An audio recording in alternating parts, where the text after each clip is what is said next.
Hello friends, welcome back to my YouTube channel mission tricky math with Kishan. दोस्तों, आज की इस वीडियो में कक्षा 10 के पाठ्यक्रम से अर्थशास्त्र का ये पहला चैप्टर विकास देखेंगे। इसमें हमारा सबसे पहला प्रश्न दिया है, विभिन्न देशों अथवा राज्यों की तुलना प्रायः किस आधार पर बेहतर तरीके से मापी जाती है। तो इसका बेहतर तरीका क्या है? तो बेहतर तरीका है प्रति व्यक्ति आय अथवा औसत आय। दोस्तों, अगला प्रश्न हमारा दिया है, विश्व बैंक की विश्व विकास रिपोर्ट में देशों का वर्गीकरण किस आधार पर किया जाता है। तो जो प्रति व्यक्ति आय होता है उसके आधार पर किया जाता है। अगला प्रश्न देखते हैं। अगला प्रश्न दिया है, विकास का कोई एक लक्ष्य बताइए। तो विकास का क्या लक्ष्य होना चाहिए? तो आय को बढ़ाना। विकास का मुख्य लक्ष्य आय को बढ़ाना होता है। अगला प्रश्न देखते हैं। अगला प्रश्न दिया है, भारत में राज्यों की तुलना करने के कोई दो आधार बताइए। तो पहला है जन्म दर और दूसरा है साक्षरता दर। अगला प्रश्न देखते हैं। अगला प्रश्न दिया है, दो देशों की तुलना करने हेतु कुल आय तथा प्रति व्यक्ति आय में कौन सी माप अधिक उपयुक्त है। तो प्रति व्यक्ति आय इसमें सबसे महत्वपूर्ण है प्रति व्यक्ति आय। अगला प्रश्न देखते हैं। अगला प्रश्न दिया दोस्तों, राष्ट्रीय आय को परिभाषित कीजिए। तो इसका करेक्ट आंसर क्या हो जाएगा?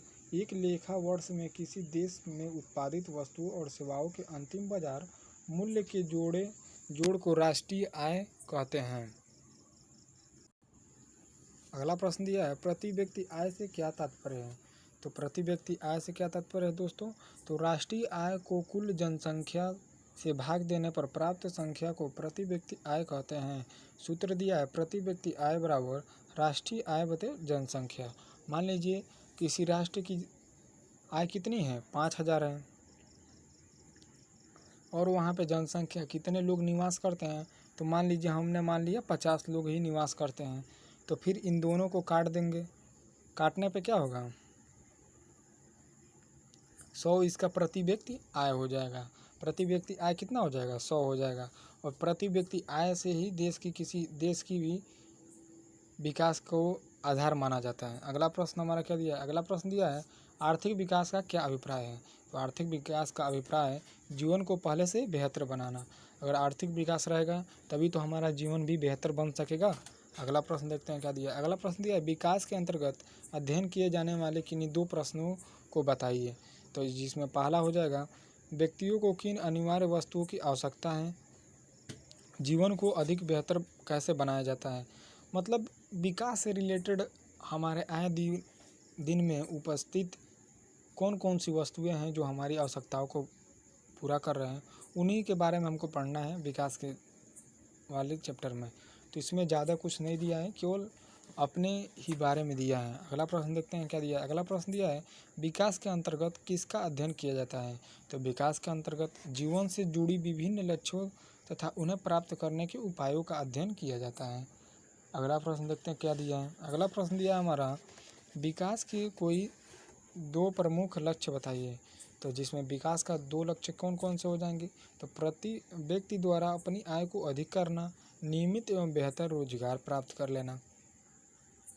अगला प्रश्न देखते हैं क्या दिया है। अगला प्रश्न दिया है, मानव विकास सूचकांक क्या है। तो संयुक्त राष्ट्र विकास कार्यक्रम द्वारा तैयार किए गए एवं प्रकाशित किया गया जीवन सूचकांक की गुणवत्ता ही मानव विकास सूचकांक है। अगला प्रश्न देखते हैं क्या दिया है। अगला प्रश्न दिया है, किसी देश के नागरिक द्वारा विकास हेतु इच्छित कोई 3 लक्ष्य बताइए। तो कोई जो व्यक्ति होता है दोस्तों, किसी देश का नागरिक होता है, वो कौन कौन सी इच्छाएं चाहता है विकास के लिए। तो नियमित रोजगार, अगर उसे नियमित रोजगार मिलेगा तो अपनी आय को ठीक प्रकार से सुचारू रूप से चला पाएगा।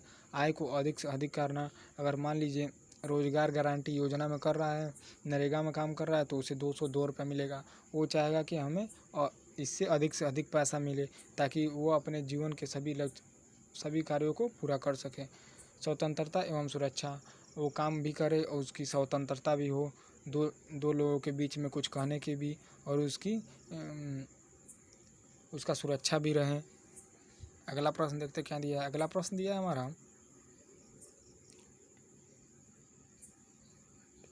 यूएनडीपी द्वारा प्रकाशित मानव विकास रिपोर्ट में देशों की तुलना किस आधार पर की जाती है। तो यूएनडीपी द्वारा प्रकाशित मानव विकास रिपोर्ट में देशों की तुलना लोगों के शैक्षिक स्तर, उनकी स्वास्थ्य स्थिति और प्रति व्यक्ति आय के आधार पर की जाती है। अगला प्रश्न देखते हैं। अगला प्रश्न दिया है, मानव विकास पर जोर देने वाले क्षेत्रों के नाम बताइए। तो मानव विकास के लिए क्या क्या आवश्यक है दोस्तों? तो पहला है स्वास्थ्य है, लिंग समता है, शिक्षा है। स्वास्थ्य, अगर कोई व्यक्ति है रोज़ काम कर रहा है लेकिन उसका स्वास्थ्य बिगड़ गया तो वो अपने विकास नहीं कर पाएगा। लिंग समता है, उसके बाद शिक्षा है, अगर शिक्षित रोजगार है तो अच्छे से अच्छे अपने रोजगार को बढ़ा सकता है। अगला प्रश्न देखते क्या दिया है। अगला प्रश्न हमारा दिया है, मानव विकास के लिए साक्षरता क्यों अनिवार्य है?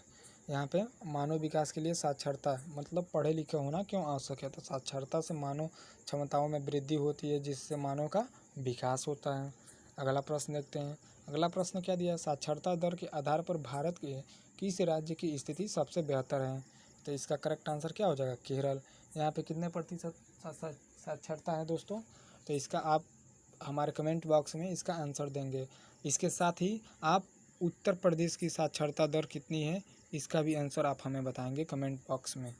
अगला प्रश्न देखते हैं क्या दिया। अगला प्रश्न दिया है, साक्षरता दर का क्या अभिप्राय है? तो साक्षरता दर 7 वर्ष तथा उससे अधिक आयु के लोगों में साक्षर जनसंख्या का अनुपात दर्शाती है।